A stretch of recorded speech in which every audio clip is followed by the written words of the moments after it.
Generally, when you are contented, then you stop doing your effort. I'm so contented, I just want to stay on my bed.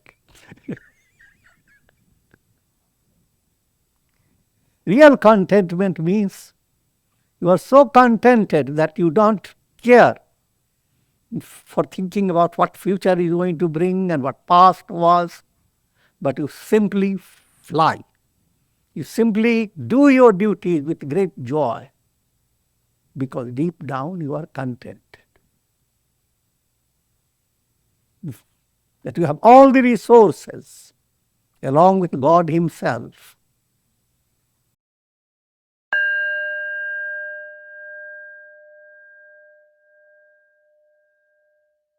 Om Vasudeva Sutam Devam Kansachanuramardanam Devki Paramanandam Krishnam Vande Jagadgurum.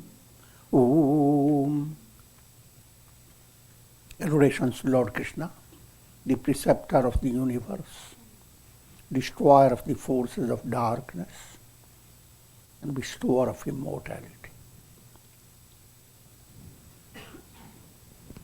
Srimad Bhagavad Gita in chapter 5. The chapter is known as Karma Sannyasa Yoga. The yoga of action and renunciation. An insight is being given to you into two paths, path of karma and path of becoming a monk, path of sannyasa. The profounder understanding transcends the external mode. What I'm implying is, if you adopted an order of renunciation, that's external mode, or if you joined a group of people who are involved in a lot of activity, apparently very good activity, which is better? It seems like two different types of sadhana, two different types of practice. But for a maturer understanding, external appearance should not deceive you. There are people who are involved in dynamic activity, and inwardly they are absolutely beyond the world. And there are people who are completely inactive. Inwardly they are in a big crowd, completely distracted. So things are not so easy. Therefore we need study under proper guidance.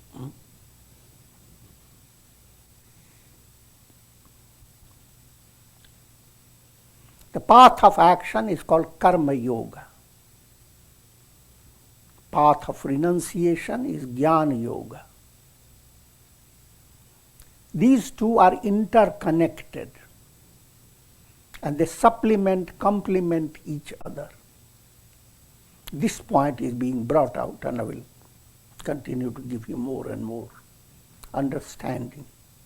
But also reminding you, Gita has presented a formula. Karma plus vikarma becomes akarma. Karma means your duties.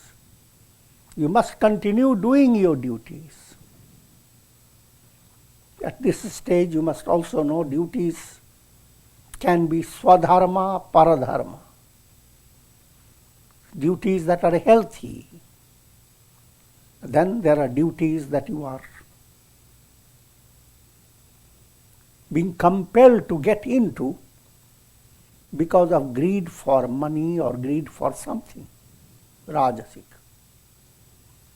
So first point, you must follow what is in harmony with your nature. If you have been a teacher, if you delight in teaching others, then get into teaching process. But somebody will advise you, the teaching doesn't give you much money. Become a doctor. Or join a business. Or become a software engineer.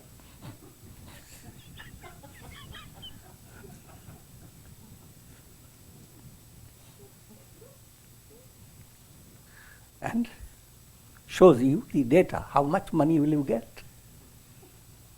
Compare it with how much money you will get with being a teacher. This I'm just trying to build up imagination.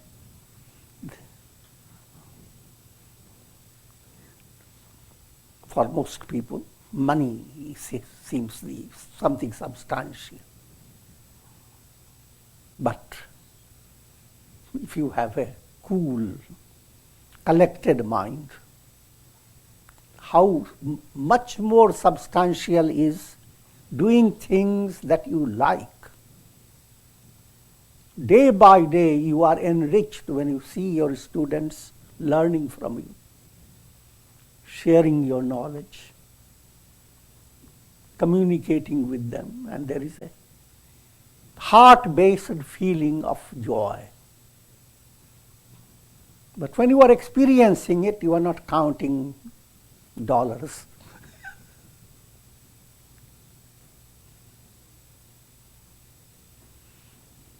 This is called Svadharma. While I am detailing upon all this, another point with great importance, do not get involved in debate. Am I doing Svadharma or am I doing paradharma? Whatever activity you are already involved in, consider it God's will. And therefore, since you are doing what God wants you to do, it is the higher mantra. No matter what action you do becomes your Svadharma. Because you're doing out of love of God.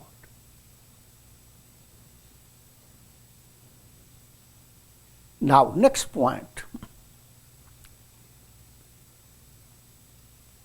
As you continue doing your daily duties,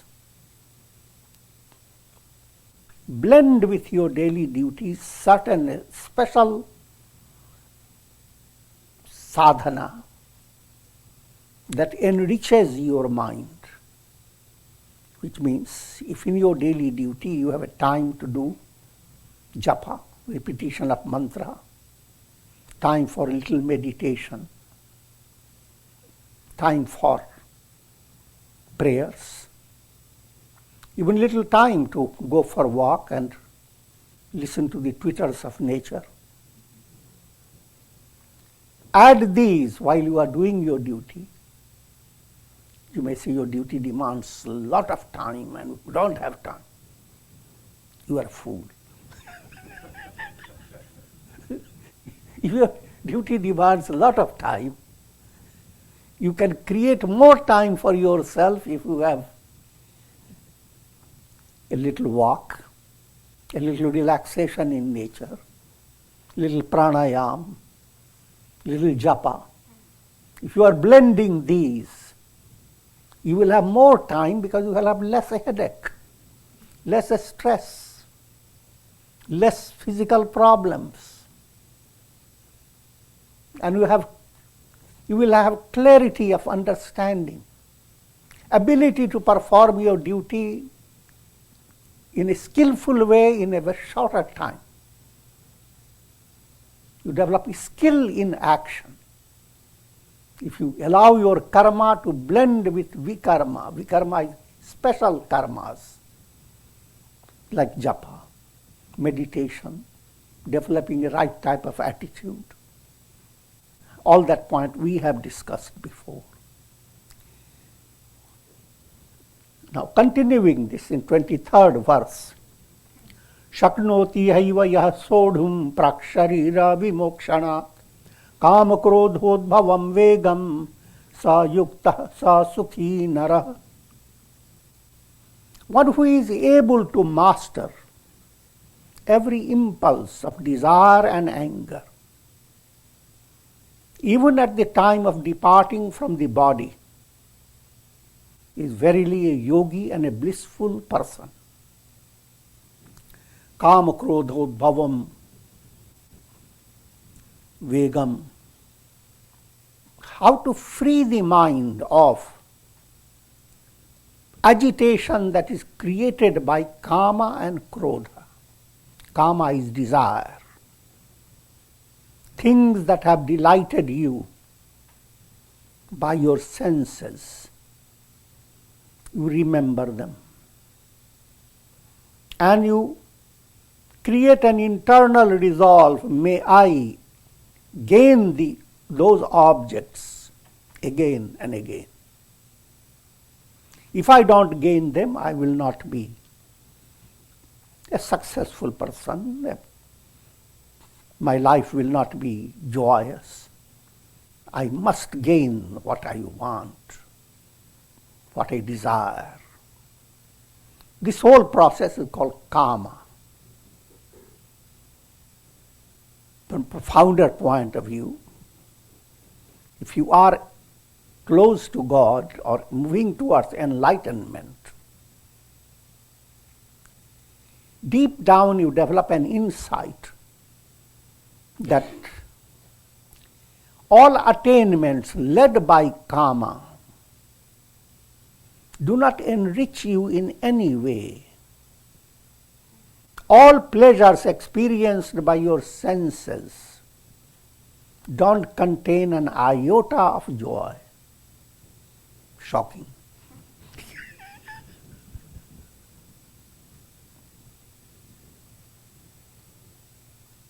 Real joy is experienced when your mind is calm, and joy proceeds from your inner self.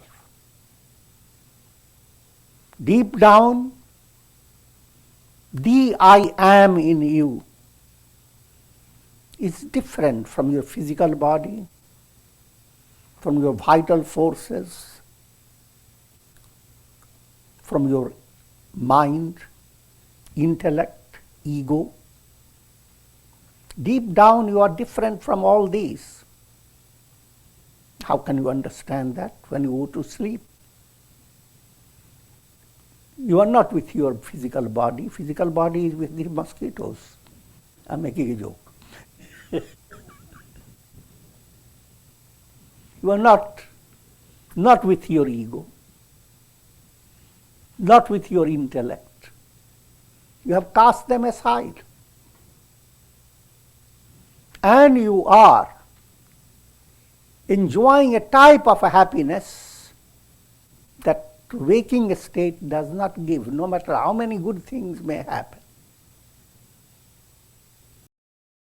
Because if you had that type of experience, sleep will become something secondary. But if you don't sleep, you can't enjoy your day. And therefore, everyone with beaming face wakes up and says, I slept so soundly. I knew nothing. That's the time, only time when people are so proud of saying, I know nothing.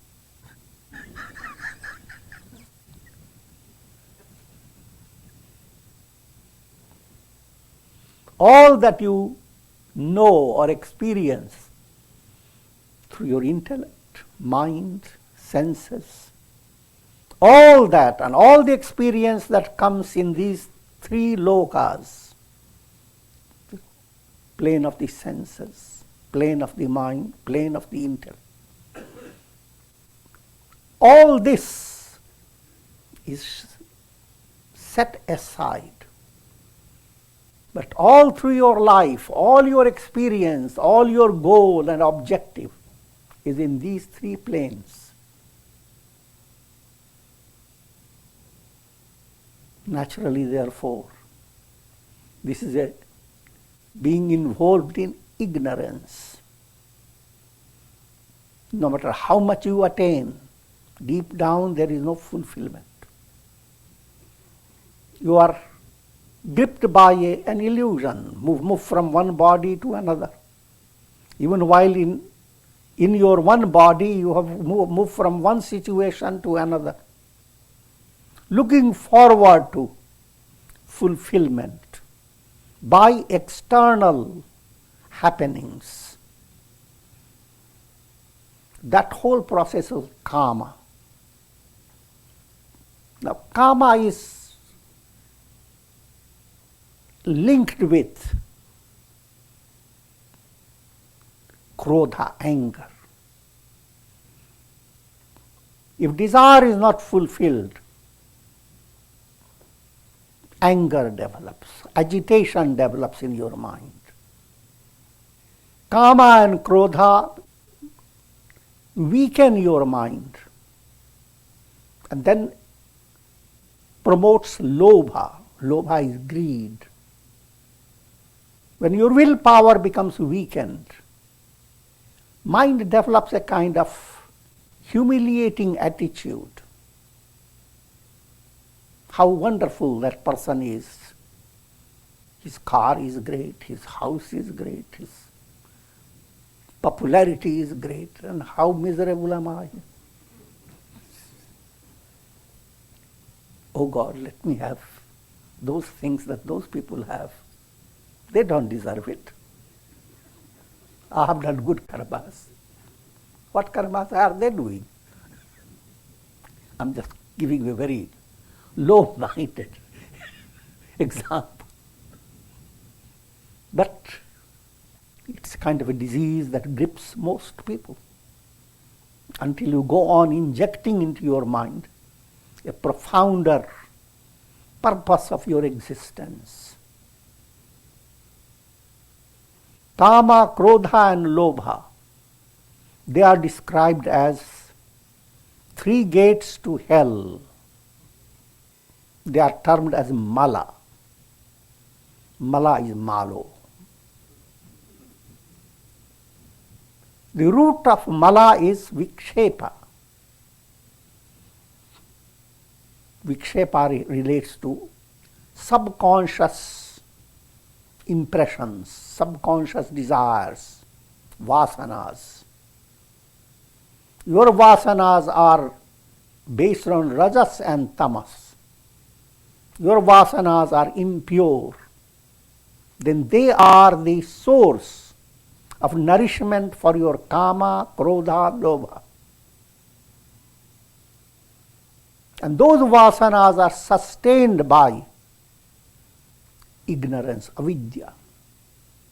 Always understand there are three knots of the heart that make you naughty.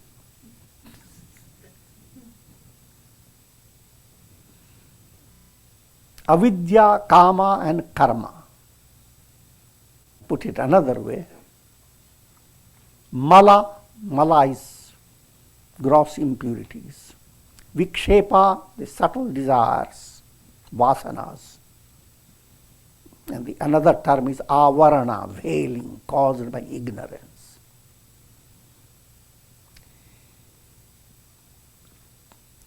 Here the Gita says, Lord Krishna says in this verse, that one who is able to master every impulse of desire and anger.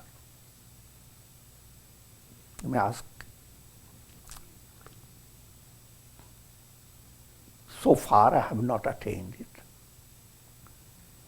Gita goes on saying, even at the time of departing from your body, you have that much opportunity. Until your last breath, if you can accomplish it, and then after a day or two pass away, you have attained the goal. That attainment is the same if you were to attain it earlier, when you are just 25, or just 50, or just 70.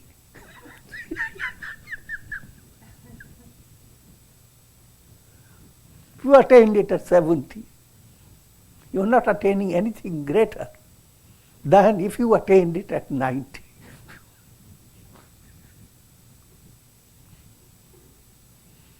Liberation is that type of attainment that cannot have increase or decrease in it. It's a revelation. So any time during lifetime, you should attain God realization. Again, another point can enter your mind. Suppose I didn't attain, I worked hard and couldn't. In the Gita, the question is placed before Krishna. Krishna says, all the effort you have done is never wasted. You will come back and begin from where you had ended. That means you don't lose what you have gained by your sadhana. And next life allows you to go further. But while that is the truth, that is not given to you so that you can develop a sense of procrastination. All right, if this life I don't attain it, I'm already enjoying wonderful things, so there is no rush.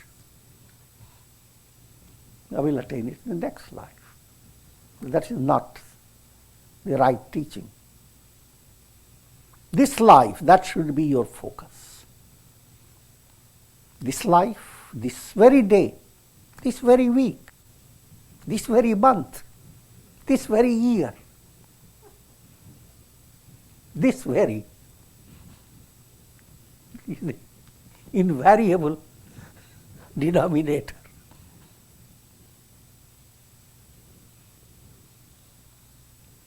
While kama, krodha and lobha, they are described three gates to hell. First let me elaborate more on the hell. Lord Krishna has given insight into this in earlier chapter, chapter 2. Dhyayato vishayan kama, kamat krodho bhijayate, krodhat bhavati sammohat smriti vibhrama, and so forth. If you allow the mind to go on thinking about the pleasure you have experienced, and you go on being fascinated by it day by day, kama within you becomes very strong. I always give you this simple illustration, and I'm not tired of doing that. You are walking by and you see someone has a very modern car with all the progressive technology, and the very sight brings to your mind how wonderful this car is. First day your mind appreciated it. Second day you walk by, you look into it and even talk to the person who owns the car. Now, in your mind there develops the idea, it would be so great if I were to have that type of car. But doesn't matter, what the car I have is sufficient. But the fourth day you come there,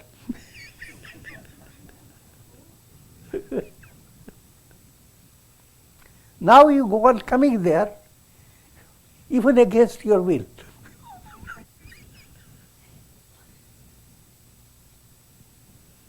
Until mind becomes hooked to it.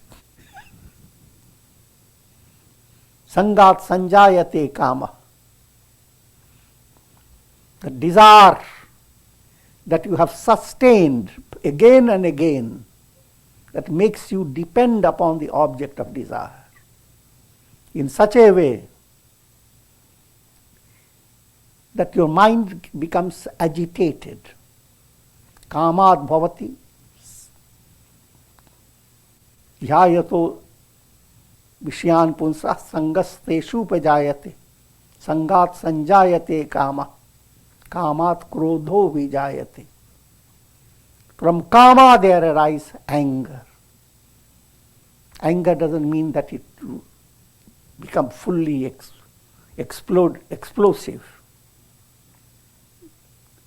If you are unable to gain the object, inwardly you develop agitation.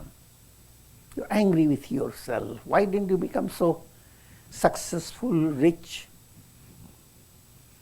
Then you are angry with others. Then you are angry with even someone who brings tea to you. Why did you make it so warm, so hot?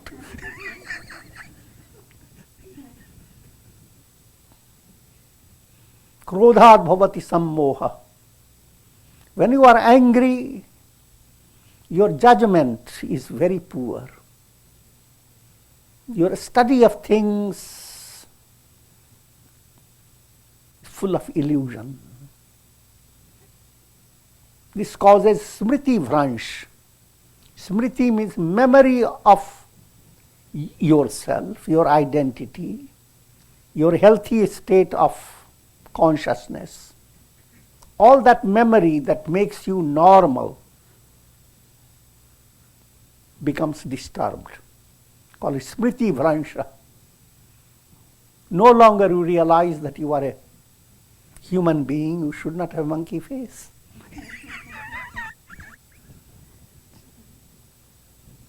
But you are angry, your face becomes a monkey.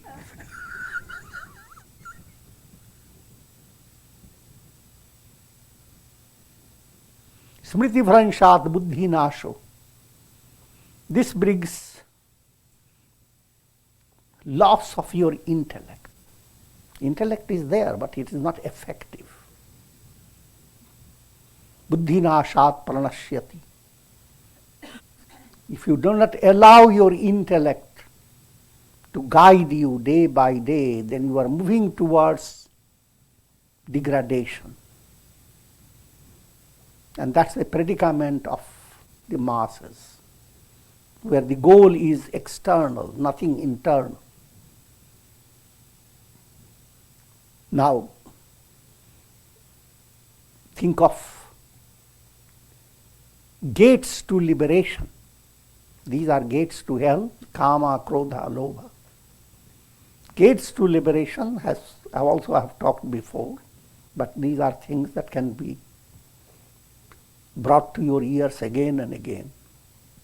Good things you should hear again and again. Shama, santosh, satsanga and vicara. Shama is serenity of mind. That's the gate to liberation. That means mind is not afflicted by karma. If mind is not afflicted by karma, every day brings to you a joyous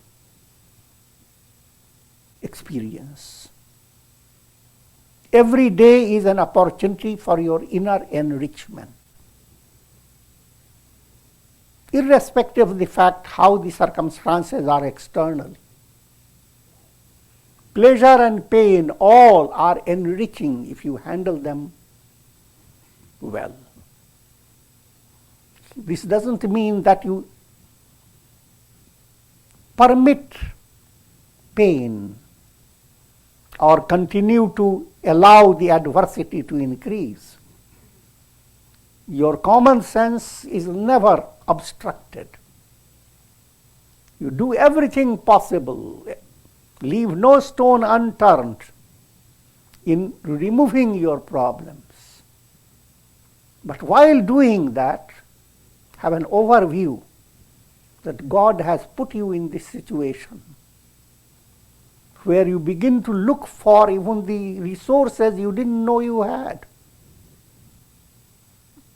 And as you encounter your adversity and face it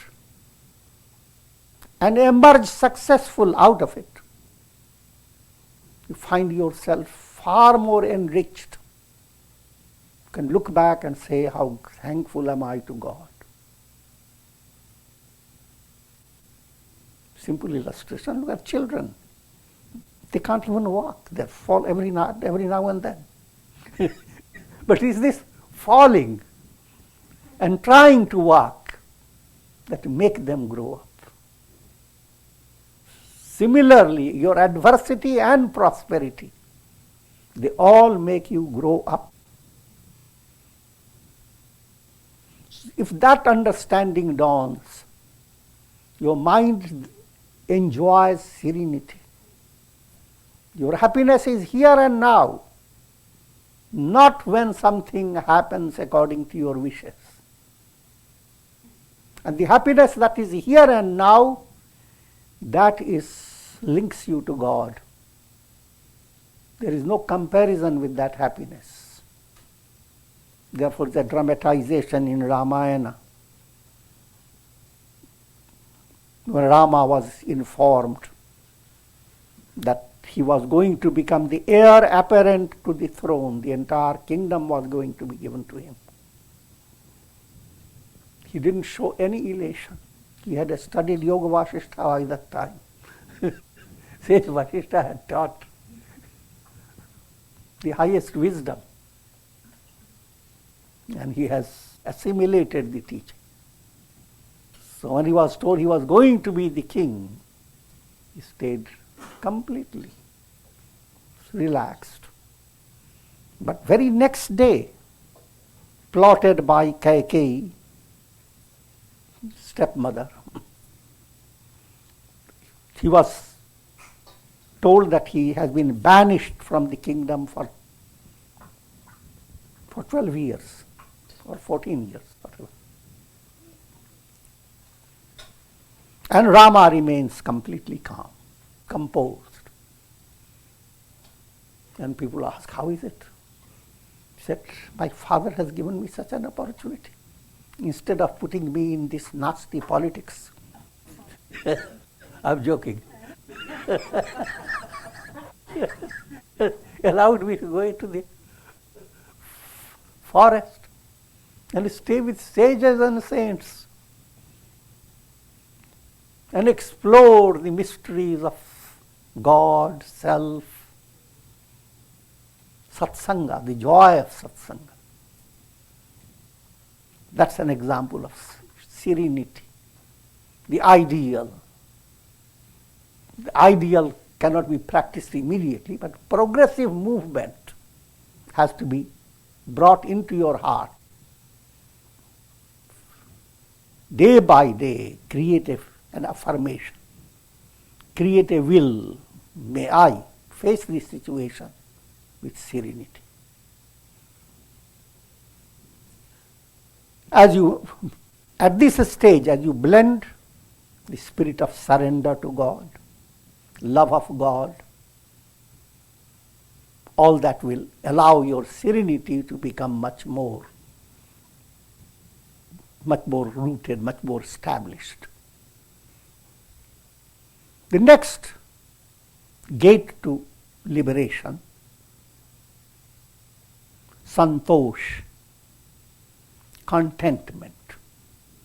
Term contentment here is not in the same sense that people talk about it. It's a very highly positive virtue. Generally, when you are contented, then you stop doing your effort. I'm so contented, I just want to stay on my bed. Real contentment means you are so contented that you don't care for thinking about what future is going to bring and what past was, but you simply fly.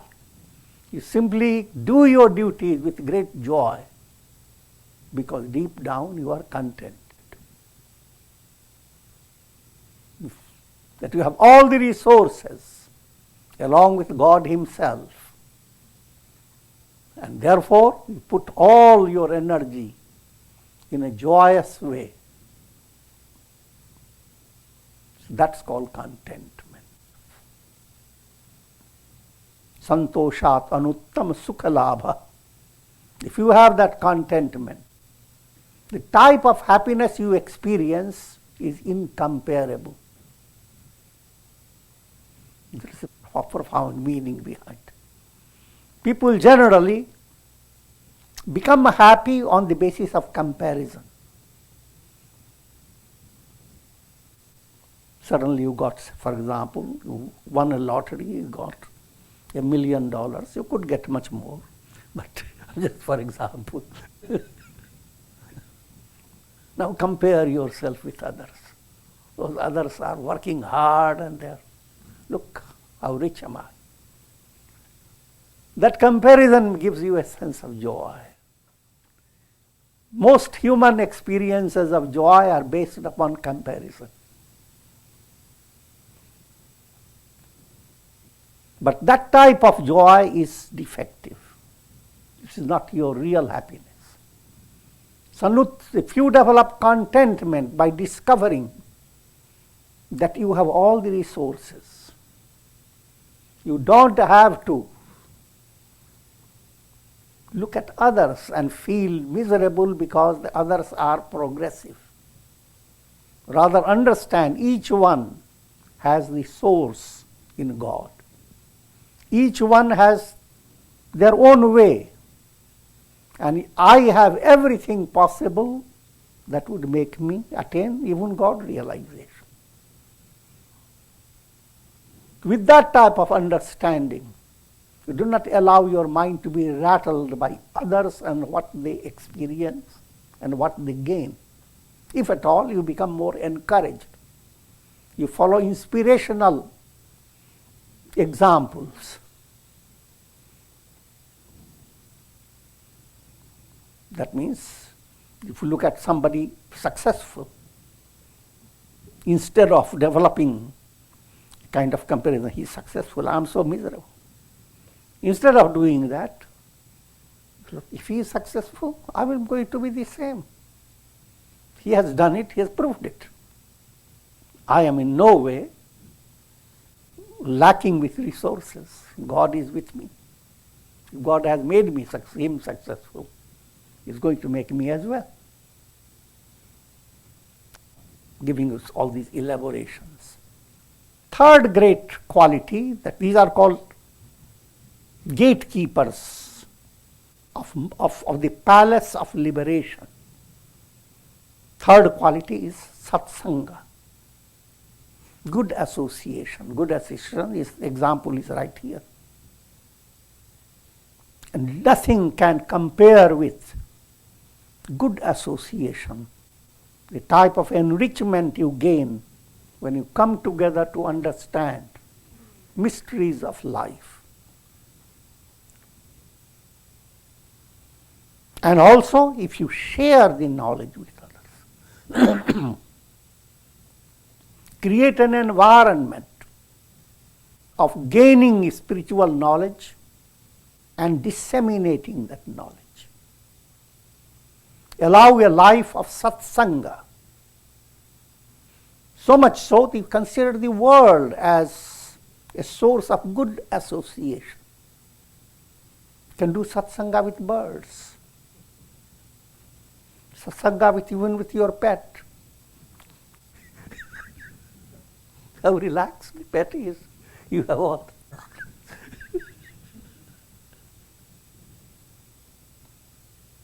You can draw positive impact on your mind from the world that you are facing day by day by a change in the angle of vision.